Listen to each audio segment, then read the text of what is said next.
ये शिव की ही उदारता है और छत्तीसगढ़ वालों का कोई पुण्य है जो भगवान शिव की कृपा से, करुणा से, भगवान देवाधिदेव महादेव की कृपा से, करुणा से छत्तीसगढ़ की इस पवित्र पावन भूमि पर आज सावन के महीने की तीसरी सोमवारी है और उस तीसरी सोमवारी में नागपंचमी का संजोग है, सर्वार्थ सिद्धि का योग है और ये पवित्र शिव पुराण की कथा प्रारंभ है। आज संपूर्ण छत्तीसगढ़ वासियों को छत्तीसगढ़ की पवित्र भूमि पर निवास करने वाले सभी शिव भक्तों को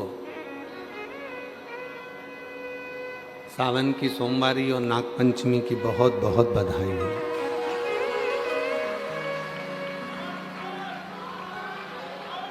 ये शिव की उदारता से, करुणा से ये जो योग लगा है, भगवान देवाधिदेव महादेव की ये पवित्र कथा श्रवण करने का मैं पुनः बोलबम सेवा समिति के श्री दया सिंह जी को साधुवाद देता हूँ जो तीसरी बार ये कथा जयंती स्टेडियम में करा रहे हैं। शिव कथा कह रही है।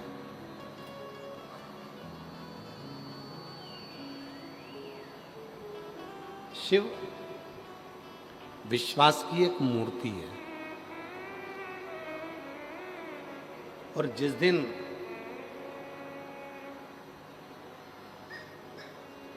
विश्वास इस हृदय में निवास कर जाता है, जिस दिन विश्वास हमारे हृदय में निवास कर जाता है, उस दिन दुनिया की कोई दौलत नहीं जो तुम्हारे पास में नहीं हो सकती। सब कुछ हो,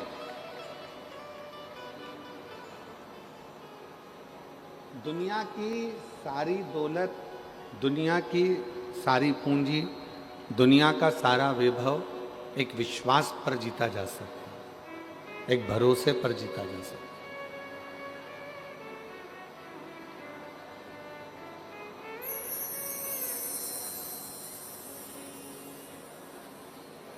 अब विश्वास किस पर करना है, भरोसा किस पर करना है, विश्वास किसके ऊपर करना है, ये शिव पुराण बताती है, ये रामचरितमानस बताती है, ये श्रीमद् भागवत कथा बताती है कि हमें विश्वास करना किस पर, हमें भरोसा करना किस पर, हमें दृढ़ता रखना किस पर। हम किस पे भरोसा कर लेते हैं? दुनिया के लोगों पर। हम किस पे भरोसा कर लेते हैं? संसार के लोगों पर। और शिव पुराण क्या कर रही है? सबसे पहला भरोसा, सबसे पहला विश्वास अपने आप पर करो, स्वयं पर। और जिस समय पर स्वयं पर भरोसा होगा, स्वयं पर विश्वास होगा, स्वयं पर हम भरोसा कर लेंगे तो ये समझ लेना कि फिर हमारा कोई कार्य रुकने वाला नहीं। किस पे भरोसा करा तुमने? अपने आप। जम के बोलो, किस पे भरोसा करा? अपने आप पर। और अपने आप पर भरोसा करने का लाभ क्या मिला? कई लोग ऐसे हैं जो विचार कर रहे होंगे बहुत तेज पानी गिर रहा है, आज तो बाबा ने पानी पानी बरसा दिया। जरा विचार करिए, पूरा सावन निकल गया, आषाढ़ निकल गया, पर जैसा आषाढ़ में पानी नहीं गिरा, जैसा सावन में पूरे में पानी नहीं गिरा, वो पानी आज से गिरना प्रारंभ हुआ। ये शिव की उदारता है। धन्यवाद दो भोले बाबा को जिसने सावन की झड़ी लगा दी। सुबह से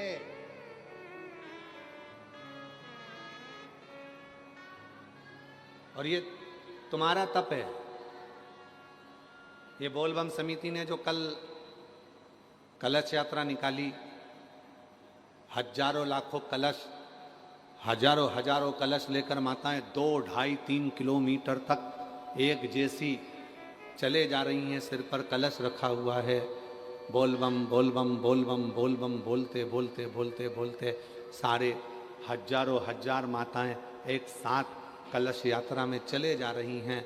तुम्हारे उस कलश को तुम शिव के लिए लेकर आई हो, इसलिए मेरे भोलेनाथ ने भी आज सब जगह पर जल वृष्टि करना प्रारंभ कर दी, जल बरसाना प्रारंभ। ये तुम्हारी पुण्याई है, ये किसी और की पुण्याई नहीं है, ये तुम्हारी खुद की पुण्याई। तुम्हारी खुद की जब पुण्याई प्रबल होती है तब जाकर कुछ अच्छा होता है, कुछ श्रेष्ठ।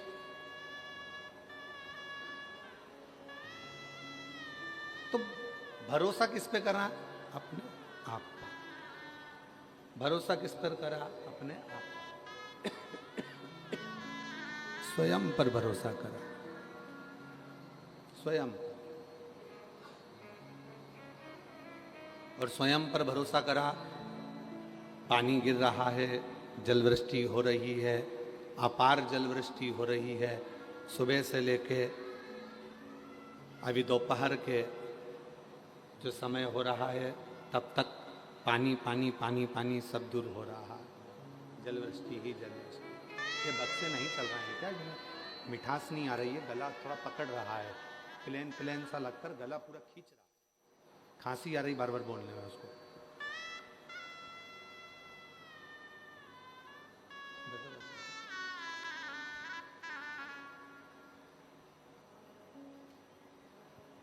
ये आपका विश्वास ही है,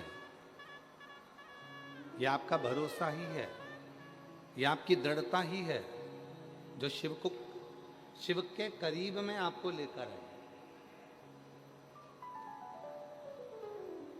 तुमरुका जी ने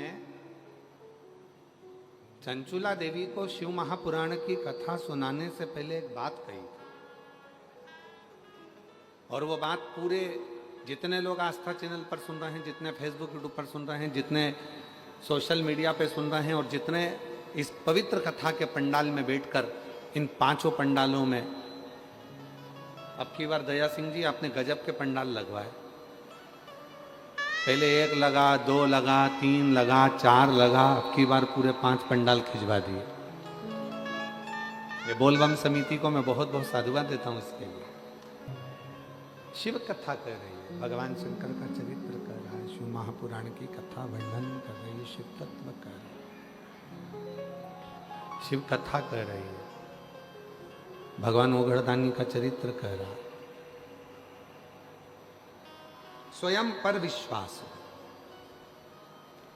और स्वयं पर यदि भरोसा होगा तो मंजिल आसान होगी। पहला भरोसा अपने आप पर करो,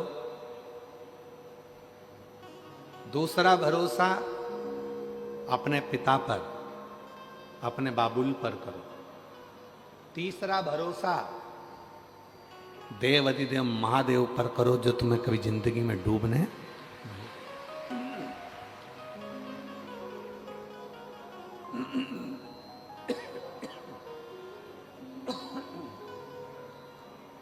तीसरा भरोसा देवाधिदेव महादेव पर करो जो तुम्हें डूबने नहीं देगा।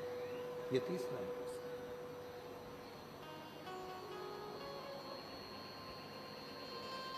और इसमें भी प्रबल प्रखर यदि कोई भरोसा है, प्रबल भरोसा है, तो वह आत्मविश्वास का, आत्मविश्वास। आप लोग आए थे जब, गीले नहीं हुए क्या? जम के तो बोलो जरा, हुए ना? गीले हुए ना आते समय? पर तुम्हें विश्वास क्या था? थोड़ी बहुत गीली होंगी, थोड़ा बहुत गीला हो जाऊंगा, पर यह पक्का है अगर आज मैं शिव महापुराण की कथा में जाते समय थोड़ा गीला हो गया तो चल जाएगा, पर कथा होने के बाद में ये पक्का है कि मुझे आंसुओं के पानी में गीला नहीं होना पड़ेगा। ये पक्का आंसुओं के पानी में गीला नहीं होना पड़ेगा।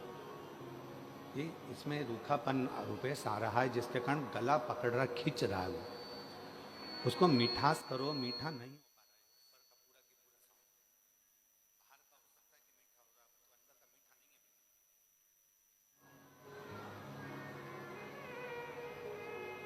है। एक आत्मविश्वास अपने भीतर, एक भरोसा अपने भीतर, और जो आत्मविश्वास अपने भीतर होता है तो परमात्मा अपने करीब में होता है।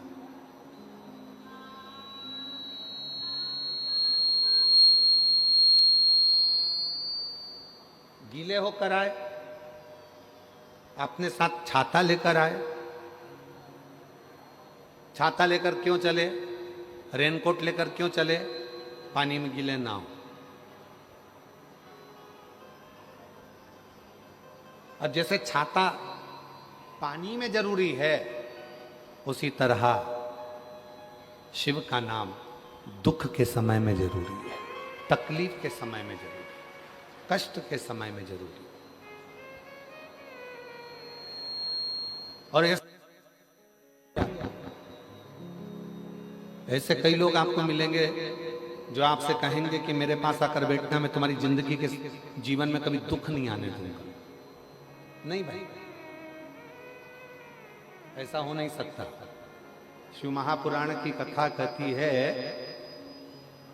दुख और सुख ये दो पहलू हैं, ये तो हमारे जीवन में चलेंगे।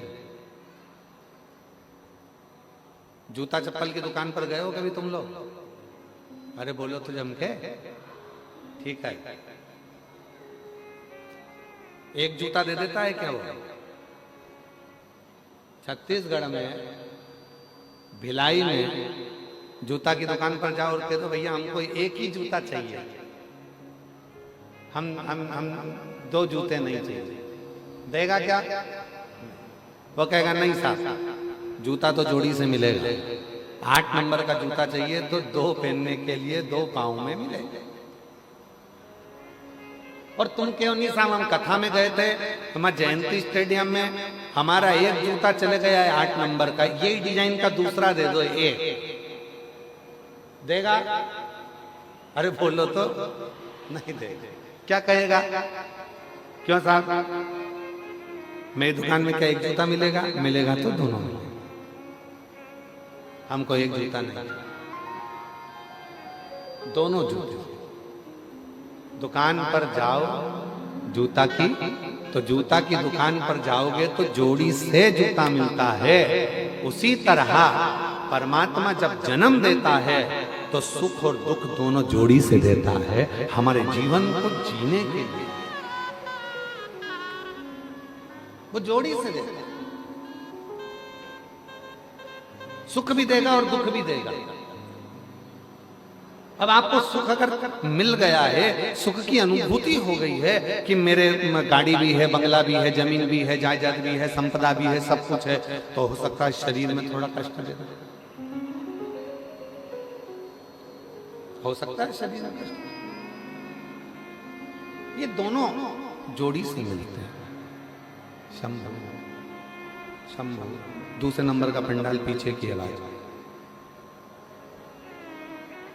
हो सकता है ये कि तुम सोचो कि मुझे केवल सुख ही मिलेगा, नहीं मिलेगा। दुख और सुख ये दोनों जोड़ी से प्राप्त होते।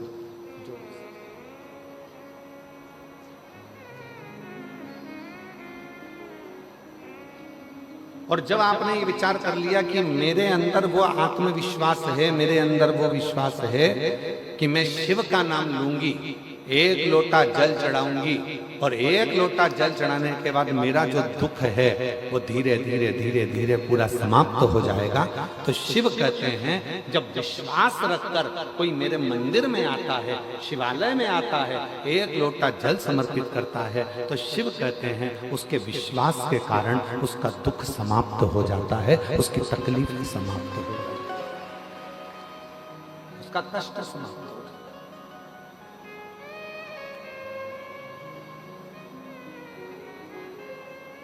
अब लोग क्या कहते हैं, सियोर वाले बाबा जी ने 1 लोटा जल चढ़ाना बताया, बेलपति चढ़ाना बताई। सियोर वाले बाबा जी ने कहा कि नीला पुष्प चढ़ा देना। सियोर वाले बाबा जी ने कहा ये तुमने क्यों कब चढ़ाया? जब तुम्हारे अंदर विश्वास प्रबल हो गया, जब तुम्हारे अंदर भरोसा प्रबल हो गया, जब तुम्हारे अंदर दृढ़ता प्रबल हो गई, जब तुम्हारे अंदर शिव के प्रति प्रेम प्रबल हो गया, और ये विश्वास, ये दृढ़ता, ये भक्ति जब भीतर प्रबल हो जाती है, तब जाकर अपने जिंदगी के सारे दुख मिटना प्रारंभ हो जाते हैं और सुख आना प्रारंभ हो जाता है।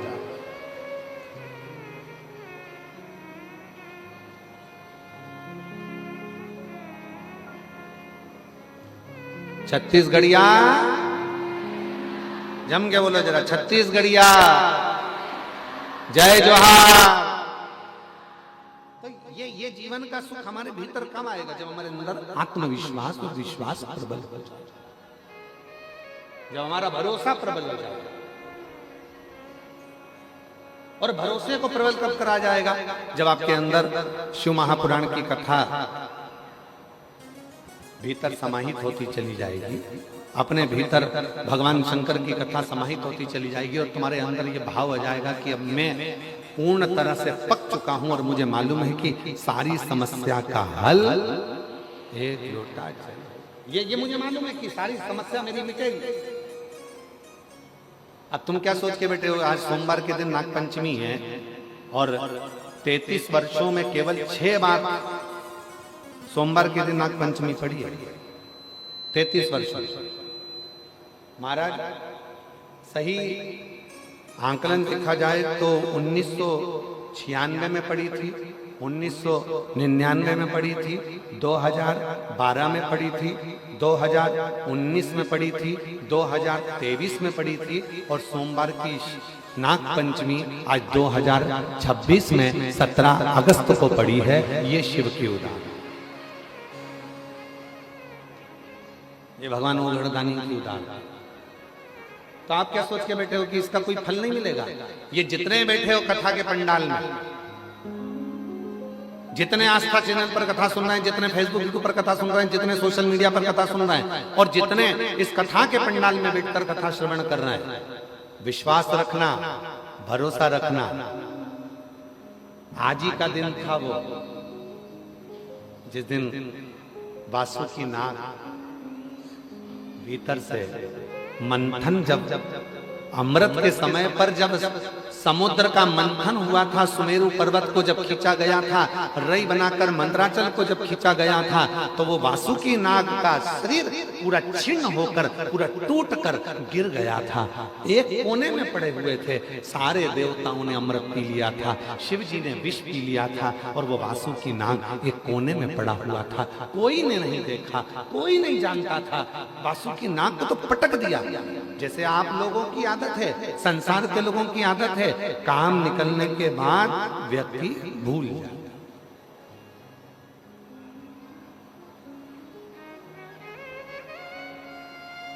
आज ही का दिन है। क्यों कहते हैं कि सोमवार की नागपंचमी इतनी शुभदायी होती है, इतनी फलदायी होती है? कर्जे से मुक्त कर देती है, बीमारी से मुक्त कर देती है, रोग से मुक्त कर देती है, संतान का सुख दे जाती है। क्यों कहते हैं कि सोमवार की नागपंचमी के दिन भूलवश भी अगर कोई बेलपत्र, दुर्वा, जल, दूध शिव पर समर्पित कर देता है तो मनवांछित फल की प्राप्ति कर लेता है। उसका कारण क्या है? उसका एक कारण है, आज ही के दिन सोमवार की नागपंचमी का ही दिन था जिस दिन माता पार्वती जी ने वासुकी नाग को देख लिया था जो कोने में पड़ा हुआ।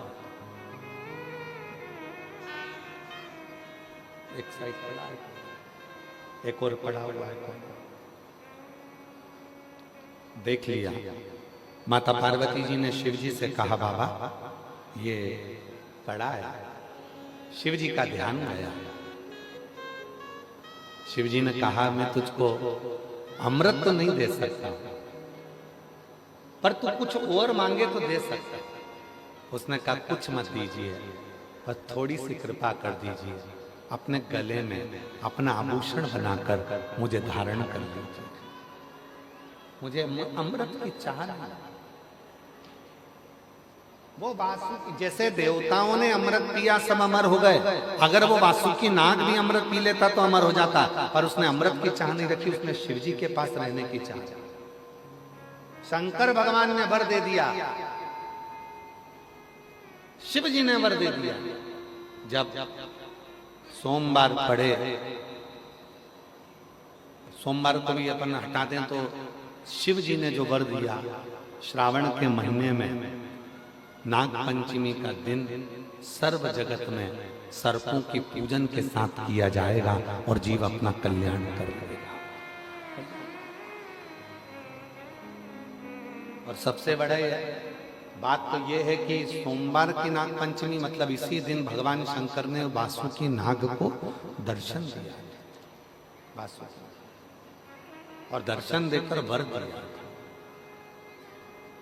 बहुत अच्छा दिन चुना दया सिंह जी आपने, बहुत अच्छा दिन चुना कथा को शुरू करने से,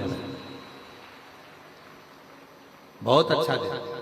और बाबा की ये कृपा है, शिव जी की बड़ी करुणा होती है, तब जाकर ऐसा दिन कथा को प्रारंभ करने का मिलता है श्रावण के महीने में। और शिव की कृपा से ये दिन आपको मिला, ये बाबा की कृपा ही है जो पूरे भिलाई वासियों को ये दिन की कथा श्रवण करने का सौभाग्य मिला है। साधु था,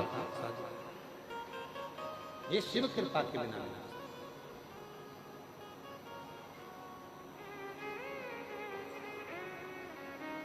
ये उदारता शिव की है, शंकर की।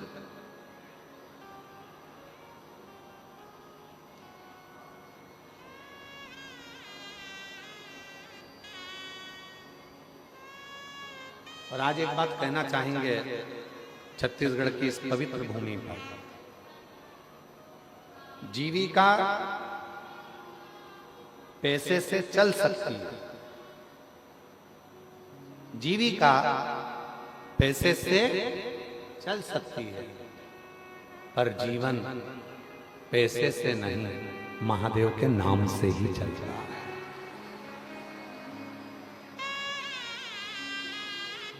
जीविका पैसे से चल सकती है, पर जीवन पैसे से नहीं चल सकता। गाड़ी आ सकती है पैसे से, बंगला बन सकता है पैसे से, जमीन खरीद सकते हो पैसे से, फ्लैट खरीद सकते हो पैसे से, मॉल बना सकते हो पैसे से, दुकानें खोल सकते हो पैसे से, जीविका भोजन कर सकते हो पैसे से, जीविका पैसे से चल सकती है, पर जीवन पैसे से नहीं चलता। जीवन चलाने के लिए गाड़ी है, बंगला है, जायदाद है, प्रॉपर्टी है, मॉल है, सब कुछ है। और इतने में डॉक्टर ने कह दिया 2 दिन है तेरे पास में, बस मरना है। अब तुम डॉक्टर साहब से अटैची भरकर पैसा ले जाकर कहो कि डॉक्टर साहब ये 5 लाख, 10 लाख, 20 लाख, 25 लाख ले लो और मेरी उम्र बढ़ा दो, मुझे स्वस्थ कर दो, मेरी उम्र बढ़ जाए, ऐसा कुछ कर दो। डॉक्टर ने कहा नहीं, बचना मुश्किल है। जीविका पैसे से चल सकती है, पर जीवन पैसे से नहीं, मेरे महादेव के नाम से चलता है। श्री शिवाय नमस्तुभ्यं, श्री शिवाय नमस्तुभ्यं, श्री शिवाय नमस्तुभ्यं, श्री शिवाय नमस्तुभ्यं, श्री शिवाय नमस्तुभ्यं, श्री शिवाय नमस्तुभ्यं। जीविका धन से चल सकती है, गाड़ी धन से आ सकती है, संपदा धन से मिल सकती है, प्रॉपर्टी धन से मिल सकती है, शिक्षा धन से मिल सकती है, सब कुछ धन से मिल सकता है, पर जीवन तो भगवान के नाम से ही मिलता। और उस जीविका पैसे से चल सकती है, जीविका पैसे से चल सकती है, पर जीवन, वो बहन ने लिखा, धन भी इतना नहीं था कि ज्यादा लगा सकूं, केवल पशुपतिनाथ का व्रत किया, 5 सोमवार पूरे हुए, 1 लोटा जल ने ऐसा कमाल दिखाया कि पैसे की भी व्यवस्था हुई और मेरा पति भी ठीक हुआ। मैं बाबा को नमन करता बाबा को नाम। अब जीविका धन से चल सकती है। आप गाड़ी खरीद लोगे, बंगला खरीद लोगे, जमीन खरीद लोगे, जायदाद खरीद लोगे, संपदा खरीद लोगे, खूब अच्छा कॉलेज ले लोगे, स्कूल ले लोगे, सब कुछ ले लोगे, सब कुछ।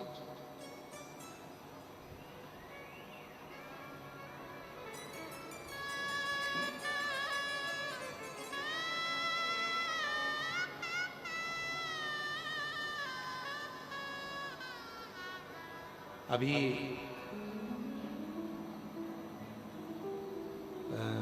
गुरु पूर्णिमा के समय की घटना है, एक बात है। गुरु पूर्णिमा के समय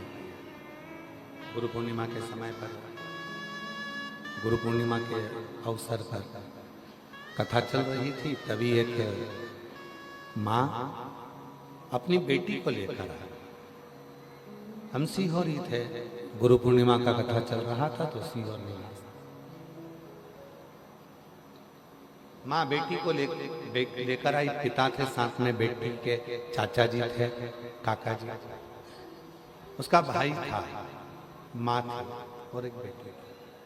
गुरु जी, मेरी बेटी MBBS कर रही है। हमने कहा बधाई आपको, एक ही बार में नीट क्लियर करा इसने। हमने कहा उसकी भी बधाई। पर गुरु जी सुनना मेरी बहनों, कितना विचित्र संजोग होगा। गुरु जी क्या बधाई दें हमारी बेटी को, MBBS कर रही है, पहली बार नीट में क्लियर हो गई, सिलेक्शन हो गया, पर बेटी को 3rd स्टेज का कैंसर हो गया। गुरुजी लाखों रुपए इसकी पढ़ाई में लगा है, लाखों रुपए।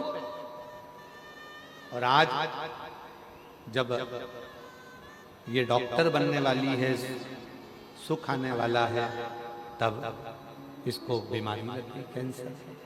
गुरुजी क्या कर सकते। अब हमारे पास तो कोई, हम तो कभी किसी को ये भी नहीं कहते कि तुम ये रखो या वो रखो तो तुम ठीक हो जाओगे। हमारे पास तो एक ही चीज है, एक लोटा, जम के बोलो, एक लोटा। और दूसरी चीज है बाबा के कुबरेश्वर धाम का। हमने कहा उसकी मम्मी से कि एक काम करो, अब आए हो, बाबा का रुद्राक्ष ले जाओ, प्रणाम करो। और बेटी से कहा कि रोज, भले तू मेडिकल कॉलेज में पढ़ रही है, पर रोज एक लोटा जल चढ़ाना प्रारंभ कर, शिव जी को जल चढ़ाकर पीना प्रारंभ कर। जब हम काशी में थे तब उस बेटी का फोन आया, बाबा डॉक्टर ने कह दिया कि मेरी रिपोर्ट सारी नील आना प्रारंभ हो गई। हमने कहा ये शिव की, इसी को शिव की उदारता कहते हैं। जीविका चलाने के लिए धन की जरूरत पड़ती है, कॉलेज के लिए भी धन की जरूरत पड़ती है, स्कूल के लिए भी धन की जरूरत पड़ती है, यहाँ तक अच्छी एजुकेशन के लिए धन की जरूरत पड़ती है, बंगला, सोसाइटी, सब के लिए धन की जरूरत पड़ती है। पर जीवन को जीने के लिए धन से ज्यादा स्वास्थ्य, प्रथम सुख निरोगी काया, उत्तम अपने शरीर की स्वस्थ। और वो कौन देगा, वो कौन प्रदान करेगा, वो कौन दे सकता है? वो केवल दे सकता है तो तुम्हारा एक लोटा जल और श्री शिवाय नमस्ते, शिव का नाम, भगवान का।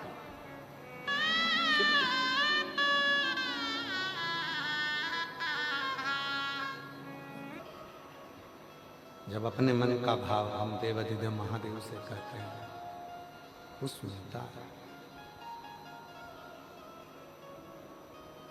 सबके लिए जीविका चलाने के लिए धन, वैभव, संपदा सबकी जरूरत पड़ सकती है। जीविका के लिए आपको धन चाहिए, पर जीवन जीने के लिए धन नहीं, शिव का नाम चाहिए। जीवन जीने के लिए भगवान देवाधिदेव का नाम चाहिए, जीवन जीने के लिए परमात्मा का नाम चाहिए, वो बहुत जरूरी है, बहुत जरूरी।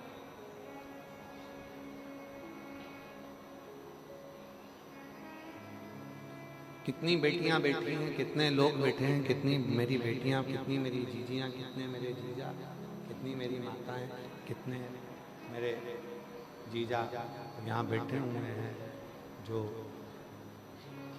प्रतिदिन शिव को जल चढ़ाते हैं और अपने मन की बात कहकर आते हैं, और देवाधिदेव महादेव उनके मन की बात को पूर्ण करता है। उनके मन के भावों को देवाधिदेव महादेव पूर्ण करता है, करता है। क्यों? क्योंकि भरोसा रखकर, विश्वास रखकर, दृढ़ता रखकर वो शिव के करीब में गए। भरोसा रखकर, दृढ़ता रखकर वो शिव के नजदीक में, शिव के पास।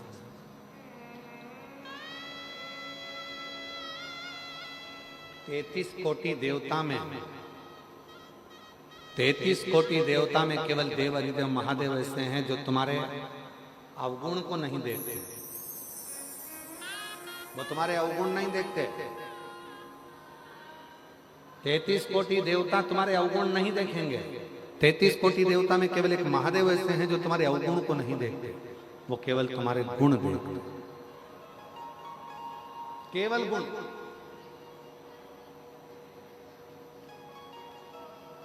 कितना झूठ बोला शिव जी को मतलब नहीं है,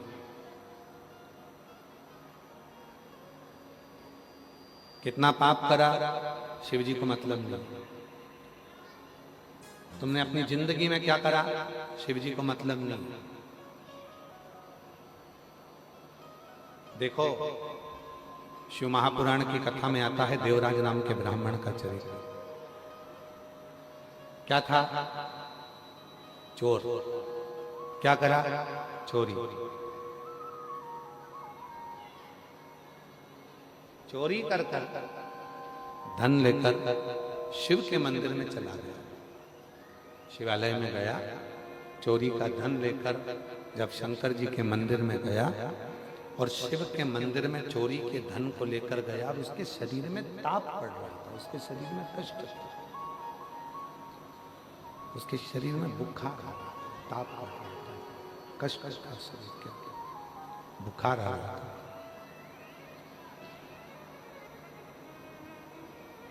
एक दीवार से टिक गया और दीवार से टिक कर वो बैठा, दीवार से टिक गया, टिक कर बैठ गया, और दीवार से टिक कर जैसे वो बैठा, शरीर में बहुत कष्ट था, बहुत शरीर कांप रहा था, थर थर थर थर थर थर, शरीर के अंदर कष्ट भरा हुआ था, शरीर पूरा कांप रहा था उसका,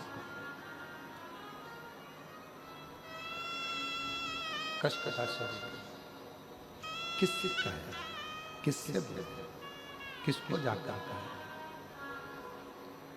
शिव के मंदिर में पहुंच गया और शिव के मंदिर में जाकर चोरी के धन को लेकर बैठ गया दीवार से टिककर। वहीं पर शिव महापुराण की कथा चल रही थी और उस कथा का तत्व उसके अंदर आ गया कि मुझे अपने जीवन में शिव नाम को लेना। कथा तत्व उसके अंदर, कथा। और हुआ क्या? आखिरी में हुआ क्या? चोरी का धन लेकर शरीर में ताप पड़ने के बाद जैसे ही मंदिर से बाहर निकला, बेलपत्री के वृक्ष के नीचे उसके प्राण छूटे और उसको लेने के लिए कोई दूसरा नहीं आया, स्वयं देवाधिदेव महादेव नंदी लेकर आया, स्वयं शिव। शिव अवगुण नहीं देखेंगे तुम्हारे, शिव तुम्हारे गुण देखेंगे। शंकर भगवान केवल तुम्हारा गुण देखेंगे। शिव जी अवगुण नहीं देखने। और कृपा की ना होती जो आदत तुम्हारी, तो सुनी ही रहती अदालत।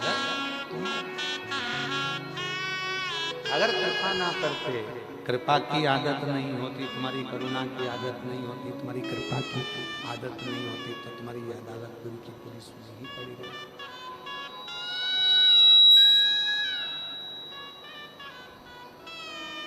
विचार करना जरा।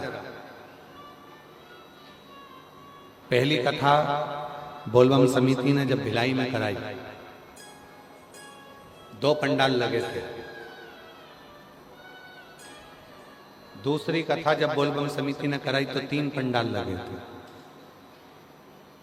और बोलबम समिति ने जब आज तीसरी कथा जब समिति करा रही है और उसमें ये 5 पंडालों में लोग भरे पड़े हुए हैं, शिव की कृपा से भरे।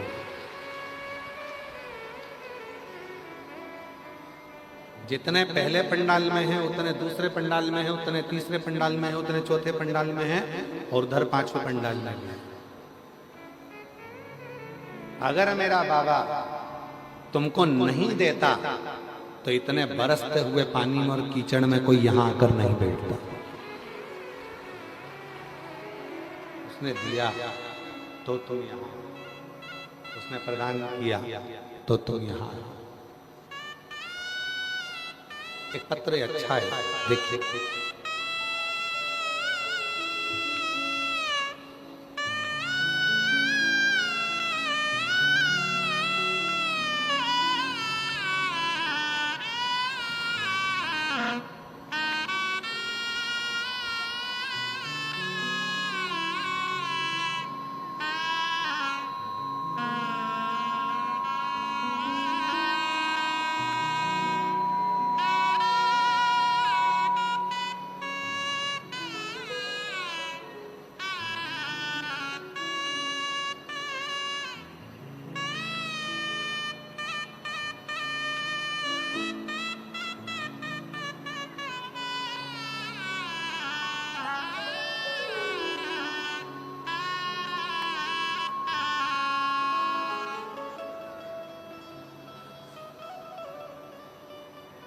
वो देता नहीं तो कोई आता नहीं, उसने दिया है तो लोग यहाँ।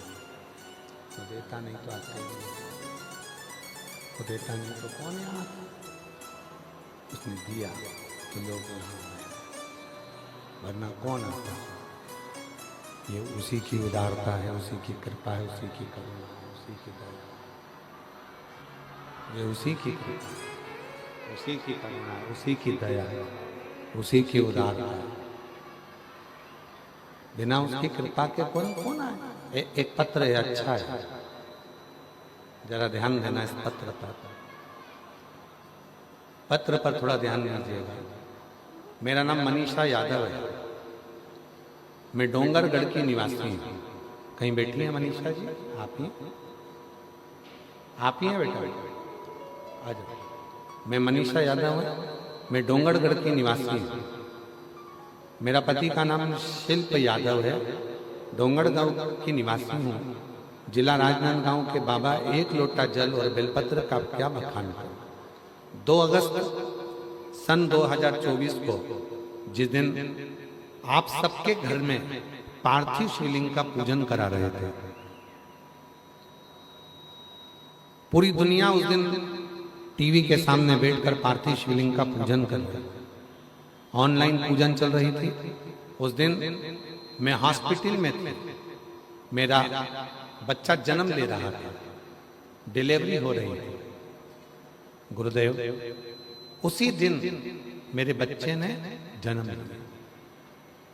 2 अगस्त 2024 को मेरे बच्चे ने जन्म लिया, पर जन्म लेते से ही बच्चा न दूध पिया और पूरा शरीर उसका पीला पड़ गया। जब उसका इको हुआ तो पता चला कि बच्चे के दिल में 3 छेद हैं, और बच्चे के दिल में 3 छेद हैं, और वो तीनों छेद 8-8 mm के हैं। कितने mm के हैं? 8-8 mm। तीनों छेद, दिल में 3 छेद हैं और वो तीनों छेद 8-8 mm के हैं। हम घबरा गए। डॉक्टर कह दिया कि इस बच्चे का तो कोई जवाबदार है ही नहीं, बहुत कठिन है। बच्चा और बीमार पड़ गया, फिर वापस डॉक्टर को दिखाया। डॉक्टर ने कहा कि इसका ऑपरेशन करना पड़ेगा। अब मन में आया क्या क्या बोले, क्या क्या। तब आपने अपनी कथा में कहा था कि पार्थिव शिवलिंग का पूजन करते हैं तो एक बेलपत्री उठाकर रख ले। वो बेलपत्री मेरी, मुझे याद आया, इस वर्ष तो मैं पार्थिव पूजन नहीं कर पाई क्योंकि बच्चे को जन्म दे रही थी 2024 2 अगस्त को, और इसके पहले 2023 की बेलपत्र मेरे पास रखी। गुरुजी, मैंने वो बेलपत्र बच्चे के कपड़े के साथ में रखना प्रारंभ कर दिया। रायपुर के हॉस्पिटल में बच्चे का ऑपरेशन के लिए हम लेकर आए और वापिस इको हुआ, और इको में मालूम पड़ा, पता चला, इको कराने पर पता चला कि जो 8 mm की इसके 3 छेद थे, वो एक छेद 6 mm का हो गया, दूसरा छेद 3 mm का हो गया, और तीसरा छेद फिर 3 mm का हो गया।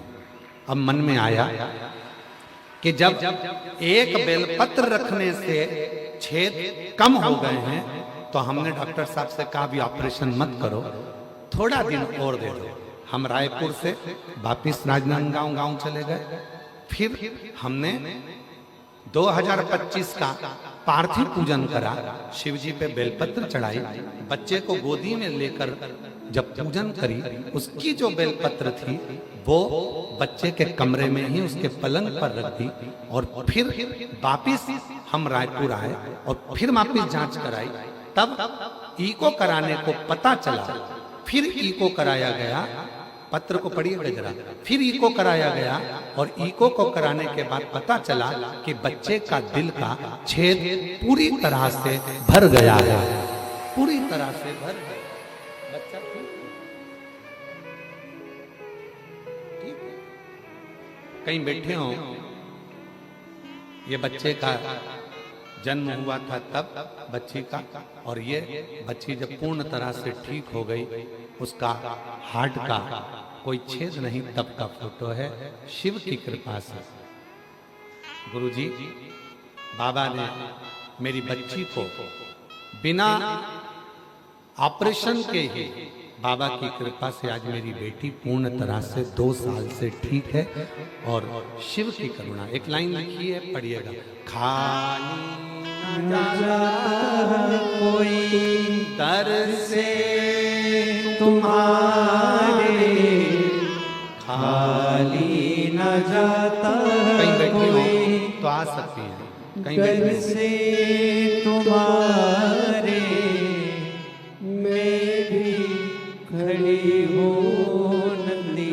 पत्रों बड़ा सुंदर है। मैं प्रमिला देवी पति संतोष प्रसाद, मैं कुर्सी पार बापू नगर से आई हूँ, कहीं बैठी हो तो हाथ हिला सकती हैं। कुर्सी पार बापू नगर से आई हैं। मेरा नाम प्रमिला देवी, पति का नाम संतोष प्रसाद, मैं कुर्सी पार बापू नगर से आई हूँ। गुरुदेव, मैं बाबा भोले भंडारी के चमत्कार का क्या बखान करूं गुरुदेव। मेरा लड़का संदीप कुमार जो सरकारी नौकरी के लिए ना जाने कितने फार्म, आ जाइए, कितने फार्म भर चुका था, सिलेक्शन ही नहीं हो रहा था।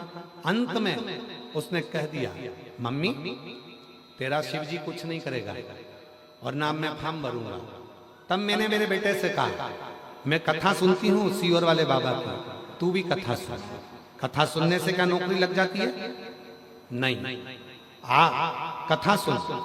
पिछले वर्ष बाबा के इसी पंडाल में मैं अपने लड़के को लेकर आ गई, बाबा को कथा सुनवाई, बेटे का विश्वास जागा, रोज मंदिर जाने लगा, और बाबा की ऐसी कृपा हुई कि मालूम नहीं था क्या 1 साल में बाबा दे देता है। और बाबा ने आज मेरे बेटे का सिलेक्शन BSF में करवा दिया। मैं बाबा को यहाँ धन्यवाद देने के लिए आई। अभी मेरे बेटे की पोस्टिंग जम्मू कश्मीर में है। मैं बाबा को यहाँ धन्यवाद देने के लिए आई हूँ कि बेटे की पोस्टिंग अभी जम्मू कश्मीर में है। शिव को नमन करने, ये शिव की उदाहरण। ये दुनिया के लोगों को लगता है कि शिव महापुराण की कथा सुनने के लिए गए हैं, पर शास्त्र कहता है मेरा भोले बाबा कथा सुनने के लिए उसी को बुलाता है जिसकी गोदी को उसको 3 महीने के अंदर भरना होता है, जिसकी झोली भरना होती है, जिसको खुशियां देना होती है। मेरा शिव उसी को, मेरा शंकर उसी को यहां बुलाता है, उसी को। जिन जिन के पत्र पढ़े जा रहे हैं वो लोग आशा, मेरा भोले बाबा उन्हीं को बुलाता है जिनकी। और याद रखना, जितने भिलाई के जयंती स्टेडियम में बोलबम सेवा समिति के द्वारा ये पवित्र शिव महापुराण की कथा जो श्रवण कर रहे हैं जो शिव की कथा,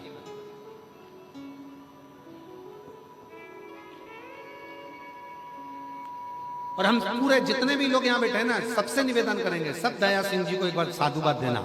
उनके अथक प्रयास से और बोलबम सेवा समिति के अथक प्रयास से ये कथा हो जाती है। ये बोलबम सेवा समिति और दया सिंह जी, हम साधु था, ये इतने व्यवस्थाएं करना, और यहाँ की छत्तीसगढ़ प्रशासन को भी हम धन्यवाद देते हैं। यहाँ के छत्तीसगढ़ सरकार, भिलाई के collector, SP, IG, DIG, commissioner, SDM, यहाँ के टीआई, यहाँ के सभी अधिकारी, चिकित्सा, विद्युत, सारे अधिकारियों को साधुवाद देता हूँ, जो तुम हर साल इतनी विशाल भक्तों की भीड़ को आप संभाल लेते हो। ये बड़ी बात है, बहुत बड़ी बात। शिव शिव साधु, ये बिना कृपा के हो ही नहीं सकता।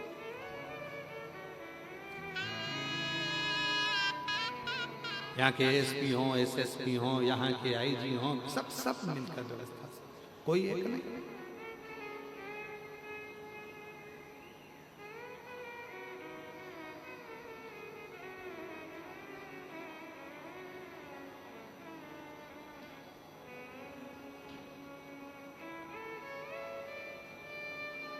यहाँ कौन है?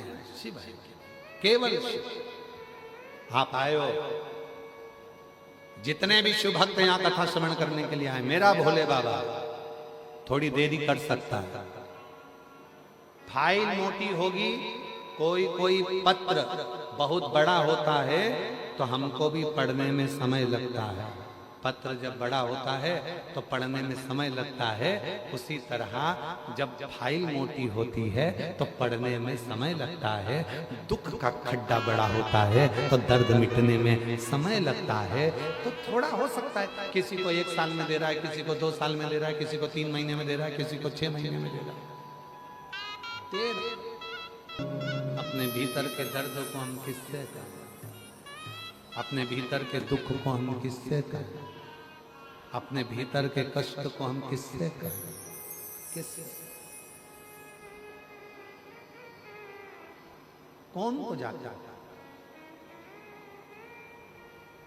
किससे प्रार्थना? किससे निवेदन करे? तो केवल उसी से।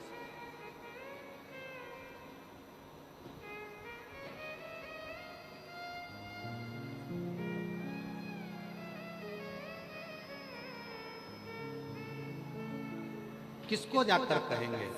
उसी से। इसीलिए शिव पुराण की कथा कहती है, भगवान शंकर का चरित्र कहता है, शिव तत्व, शिव पुराण कहते हैं।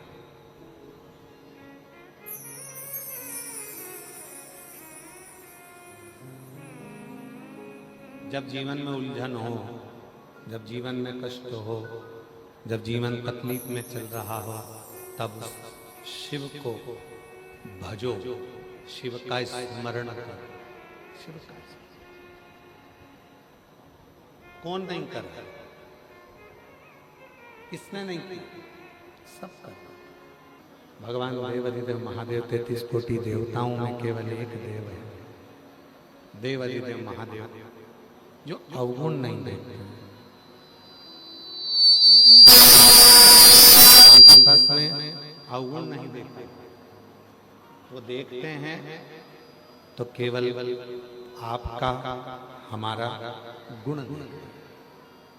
अवगुण का काम शिव जी के पास नहीं, भगवान शंकर के पास अवगुण का काम नहीं।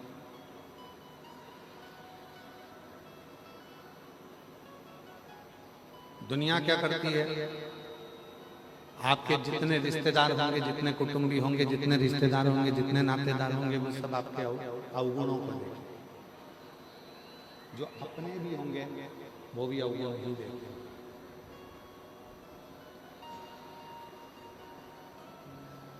जितने हमारे अपने भी होंगे तो वो अवगुण ही देखेंगे, रिश्तेदार होंगे तो वो भी अवगुण देखेंगे, कुटुंबी वाले होंगे तो वो भी अवगुण देखेंगे। यहाँ जितने बड़े बड़े हैं सब अवगुण देखेंगे, पर गुण कोई नहीं देखता, गुण नहीं। और शिव महापुराण की कथा कहती है, भगवान शंकर का चरित्र कहता है कि अवगुण से ज्यादा गुण को देखिए, अवगुण से ज्यादा गुण को अच्छा देखिए। जब हम अच्छा देखेंगे, जब हम अच्छा जानेंगे तो हमको अच्छा ही मिलेगा, श्रेष्ठ ही मिलेगा।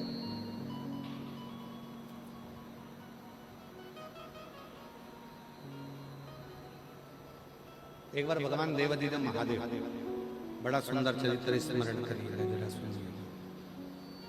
एक बार भगवान शिव काशी में भ्रमण करने के लिए जा रहे थे।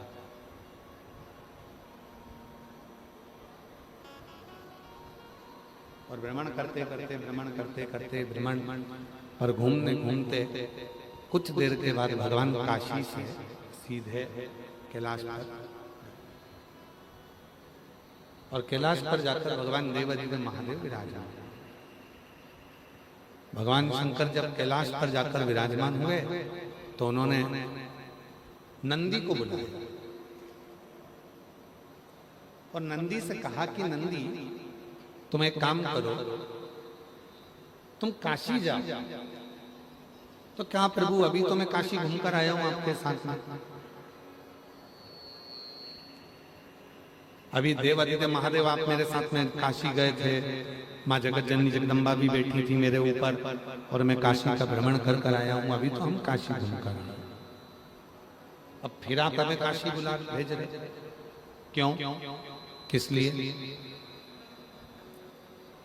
तुम अब की बार काशी जाओ तो काशी में जाना, और जितने शिव भक्त हैं ना, हम देख कर आए हैं, पूरे संसार के लोगों को भी हमने देख लिया, काशी के लोगों को भी हमने देख लिया, अवंतिकापुरी के लोगों को भी हमने देख लिया, हमने श्री सेलम के लोगों को भी देख लिया। संपूर्ण ब्रह्मांड में हमने जाकर देखा है कि वहां मनुष्य रह रहा है, पर उसकी मुक्ति का केंद्र बिंदु नहीं बनता। उसकी मुक्ति का केंद्र बिंदु कैसे बने? जाओ संपूर्ण क्षेत्रवासियों को, चाहे काशी हो, अवंतिकापुरी हो, चाहे छत्तीसगढ़ हो, मध्य प्रदेश हो, पंजाब हो, हरियाणा हो, चाहे तुम्हारे भिलाई वाले हो, चाहे पूरी दुनिया वाले हो, सबको जाकर एक सूचना दे, सबको जाकर सूचना दो। तो कहा प्रभु जी क्या सूचना देना? भगवान शंकर बोले, संसार के लोगों से कह दो 2 बार नहाओ और 1 बार खाओ और भजन गाओ। ठीक है प्रभु जी, इतना ही कहना है ना? हाँ कहा। अच्छा, सुबेरे भी स्नान करो, संध्या करो, शाम को भी स्नान करो, संध्या करो, भोजन जम के बोलो एक। क्यों? ज्यादा करोगे भजन में मन नहीं लगेगा, विचलित रहोगे। ठीक है प्रभु, 2 बार नहाओ, जम के बोलो, 1 बार खाओ। नंदी गए और नंदी ने जाकर संपूर्ण संसार वासियों से कह दिया, भिलाई भी आए, यहां भी आके के कर रहे, पर चले थे तब याद था कि 2 बार नहाओ, 1 बार खाओ, जैसे ही भिलाई आए छत्तीसगढ़ आए, नीचे आए, सारे प्रदेशों का दर्शन करा, भूल गए और आते से उन्होंने कह दिया कि एक काम करो, 2 बार खाओ, एक बार 2 बार खाओ, एक बार। अब जितने दुनिया के लोग हैं पहले क्या करते थे महाराज? एक बार खाते थे, 2 बार नहाते थे, सुबह नहाकर संध्या करते, शाम को स्नान कर संध्या करते और एक बार का भोजन करते और अपनी जिंदगी को मस्त जीते। पर आज का व्यक्ति कैसा हो गया? उन्होंने नंदी की बात को सुन लिया, इसलिए आज का व्यक्ति एक बार नहाता है सवेरे और 2 बार खाता है सुबह भी और रात को सोते सोते भी खा के फिर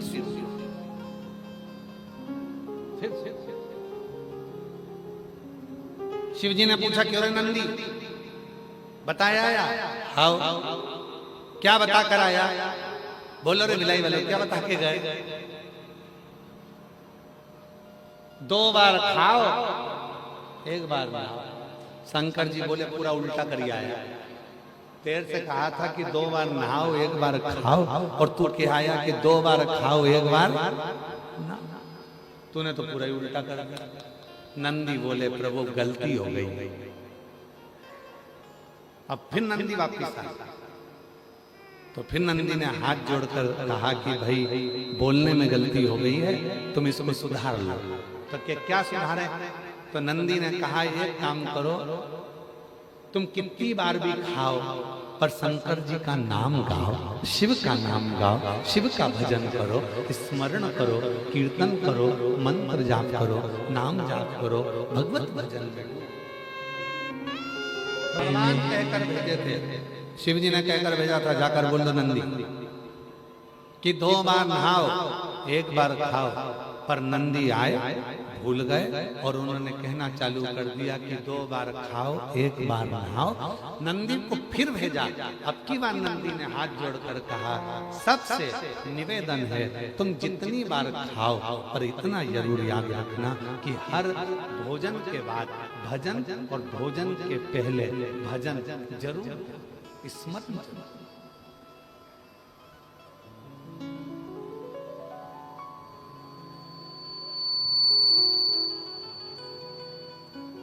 भगवान का मन पर जाप, भगवान का स्मरण, भगवान का नाम जब भगवान का कीर्तन करो, नाम जप करो। और उस स्मरण का जो फल है,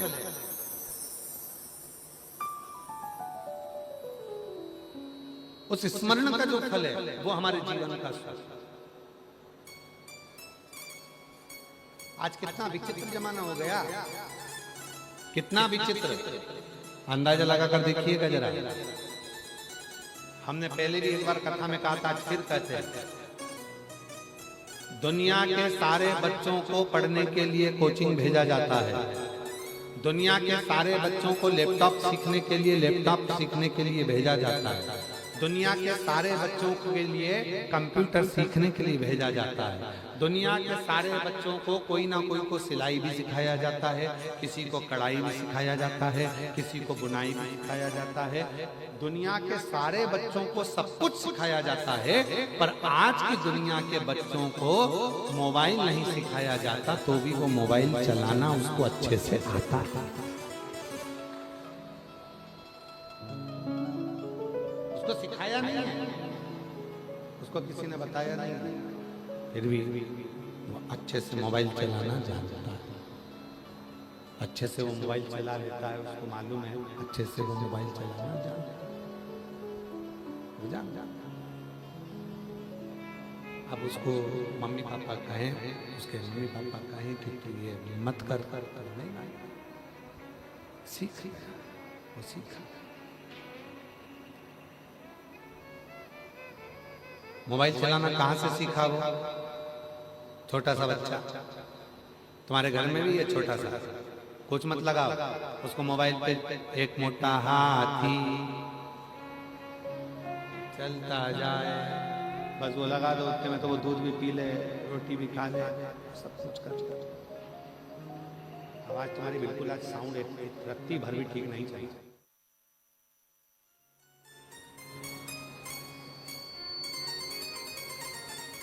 शिव कथा कर रही है, भगवान शंकर का चरित्र कर रहा है, शिव महापुराण की कथा कर रहा है। उसको किसने सिखाया? मोबाइल चलाना किसने बताया? कोई उसको मोबाइल चलाना सिखाया नहीं है, कोई उसने मोबाइल चलाना सीखा नहीं। पर माँ जब डॉक्टर ने कह दिया कि बेड रेस्ट रहना, तो माँ दिन भर रात भर पलंग पर जब रहती थी, धीरे से मोबाइल निकाल कर धीरे धीरे देखा करती थी। तो बच्चा जो गर्भ में था उसने सारे फंक्शन देख लिए। मम्मी भी कहती है मैंने इसमें लॉक लगा कर रखा था, ये खुलता कैसे? इसको किसने बताया लॉक खोलना? क्योंकि उसने अंदर से देख लिया था, यही नंबर दबाऊंगा तो लॉक खुल जाए। उसने देख लिया।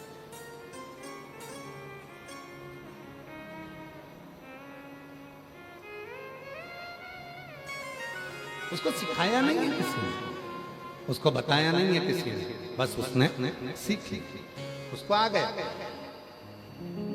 बस यही शिव पुराण की कथा कहती है, गर्भ के समय पर तुमने मोबाइल चलाया तो बच्चे को मोबाइल चलाना आ गया। अगर उसी गर्भ के समय पर तुम गीता जी पढ़ते, उसी गर्भ के समय पर तुम रामायण पढ़ते, उसी गर्भ के समय पर शिव महापुराण की कथा श्रवण करते, उसी गर्भ के समय पर तुम भगवान का भजन करते, तो ये निश्चित है हमारा बच्चा किसी भी स्कूल में पढ़ लेता, पर अपने सनातन धर्म को छोड़कर दूसरे धर्म में नहीं जाता। बोल बम का नारा है सारी समस्या का हल, श्री शिवाय। हमारा वो बच्चा गलत मार्ग पर नहीं है। अगर अच्छे कर्म है, सत्कर्म है, श्रेष्ठ कर्म है, तो वो मार्ग भी निश्चित है, वो मार्ग भी निश्चित है। हमें सिखाना, कई लोग कहते हैं गुरुजी, हम हमारे बच्चों से कहते हैं कि मंदिर जाया करो, मंदिर में जाकर लोटा भर के जल चढ़ाया करो। बच्चे नहीं जाते हैं, बच्चे नहीं पहुंचते हैं, बच्चे जाते ही नहीं हैं, पहुंचते ही नहीं हैं। हम क्या करें? उसमें गलती अपनी है। जब बच्चा गर्भ में था तब हमारा ध्यान बच्चों पर नहीं गया। हमने तो सोचा डॉक्टर ने कहा है बेड रेस्ट का, तुम बेड रेस्ट करो।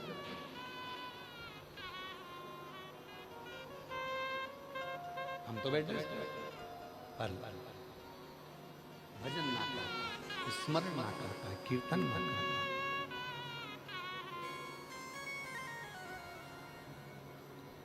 भिलाई में भजन संध्या होती है, बोलो तो जम के जरा, आवाज नहीं आई, बोलो जरा। भिलाई में भजन संध्या होती है, हमारे यहाँ भी होती है, दिल्ली में भी होती है, हरियाणा में भी होती है, पंजाब में भी होती है, छत्तीसगढ़ में भी होती है, राजस्थान में भी होती है, महाराष्ट्र में भी होती है। सब जगह पर भजन संध्या होती है।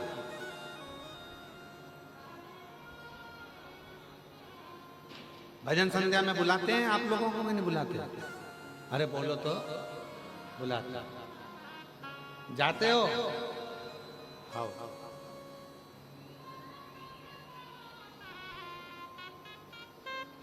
पर अभी की जो स्थिति चल रही है, भजनों में, भजन संध्या में, भगवान की अविरल भक्ति में, ये जितनी भी भजन संध्या होती है, जितने भजन होते हैं, ये जितने कीर्तन होते हैं, जितनी कथाएं होती हैं, जितने मंत्र जाप होते हैं, जितने यज्ञ होते हैं, जितने अनुष्ठान होते हैं, ये क्यों? किस लिए होते हैं? किस लिए?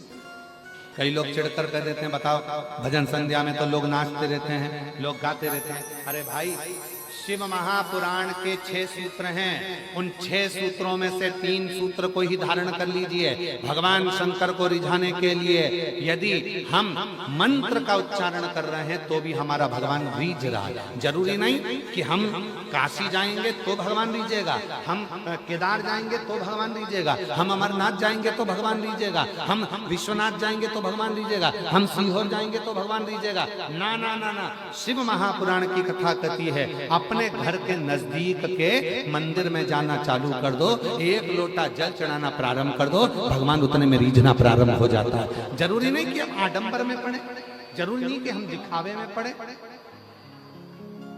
अपने घर के पास के मंदिर में जाना चालू कर दो, भगवान रीझ जाए।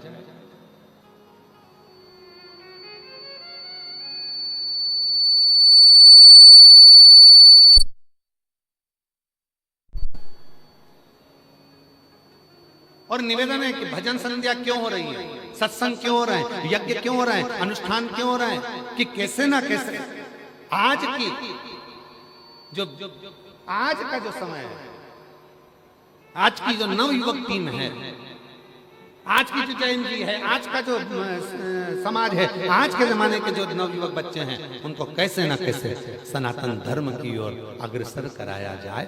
और जब आने वाली पीढ़ी हमारी सनातन धर्म की ओर अग्रण्य होगी, आगे बढ़ेगी, तो ये हमारा भारत विश्व गुरु के पटल पर आकर विराजमान हो जाएगा। जो पहले था आज फिर वही।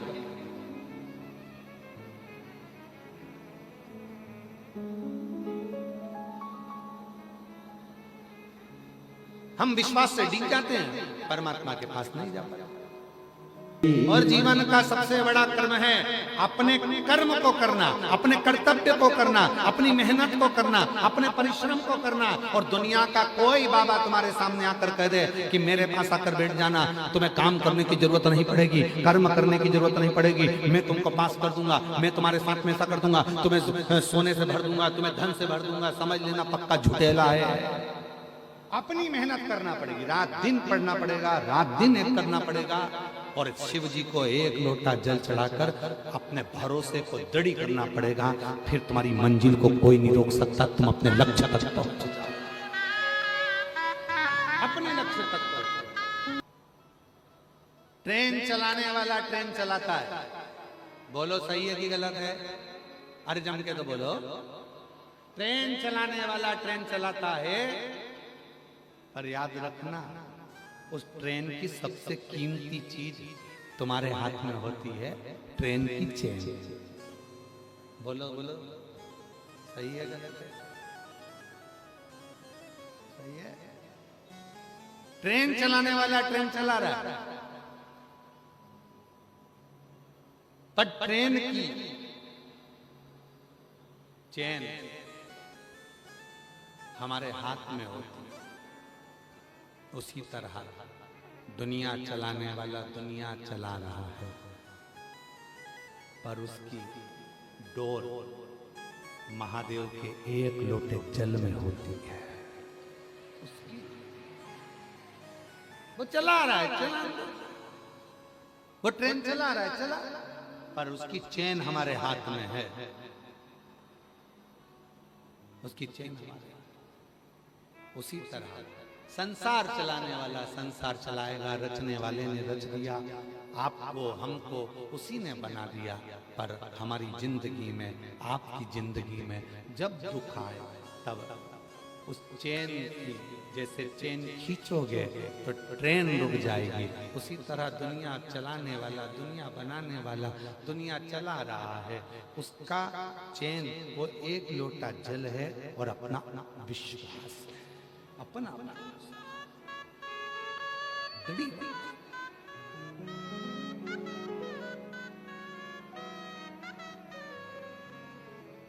और याद रखना, बचपन है, कोई तुम्हें संभाल लेगा, बीमार पड़े बाथरूम तक तुम्हें कोई ले जाएगा, बीमार पड़े, तकलीफ हुई, कष्ट आया शरीर में, तो कोई हॉस्पिटल तक ले जाएगा, चक्कर आए कोई तुम्हें संभाल लेगा। पर जब समय खराब आता है तो कोई तुम्हें नहीं संभालता, तब मेरा देव अधिदेव महादेव ही संभालता। समय खराब आएगा, चक्कर आएंगे, संभालेंगे, बाथरूम ले जाएंगे, शौचालय ले जाएंगे, हॉस्पिटल ले जाएंगे, बड़ी शरीर बीमार हो गया, कोई कहीं ले जाएगा, कोई कहीं ले जाएगा। पर याद रखना, समय का चक्कर जब खराब होता है, ऐसी काल घड़ी जब गिरती है, अच्छे अच्छे साथ छोड़ देते हैं, ओ भैया उसके यहाँ छापा डल गया, ओ भैया उसके यहाँ ये हो गया, ओ भैया उसके यहाँ हो गया, रिश्तेदार अपने अपने मोबाइल बंद करके बैठ जाते, कोई नहीं बोलता। हमारा समय का चक्कर जब आता है तब अपने भी साथ छोड़ देते हैं, तब एक ही साथ देता है, वो है मेरा देव अधिदेव महादेव, वो है मेरा महाकाल, उसके सिवा कोई साथ नहीं। अकाल मृत्यु वो मरे जो काम करे चंडाल का, काल उसका क्या बिगाड़े जो भक्त हो महा। हम शिव की साधना में, हम शंकर की आराधना में, हम साधना में चिंतन देगा।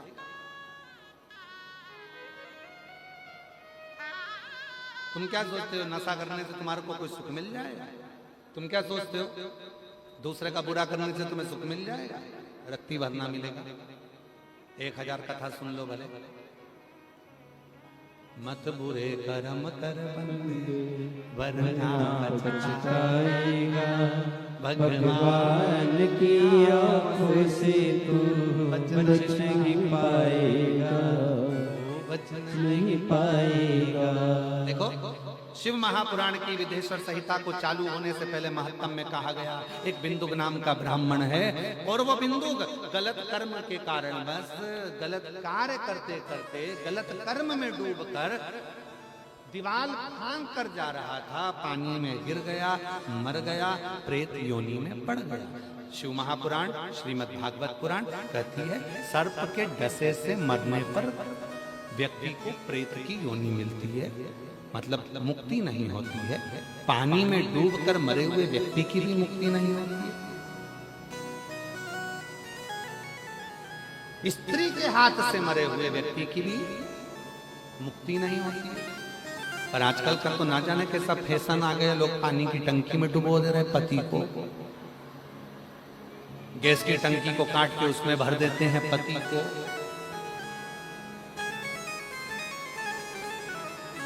पहले कहीं जाने में डर लगता था, आजकल शादी करने में डर लगता। करें कि नहीं करें, शादी करके आई और अपने को निपटा के चली गई तो डर लगता। विचार इसका जवाबदार कौन है? कौन? हमने पढ़ाया, बच्चों को एजुकेशन कराई, कॉलेज भेजा, स्कूल भेजा, अच्छे अंग्रेजी मीडियम में पढ़ाया, अच्छे अच्छे एजुकेशन दिलाए, पर हमने अपने बच्चों को संस्कारों से विहीन कर दिया।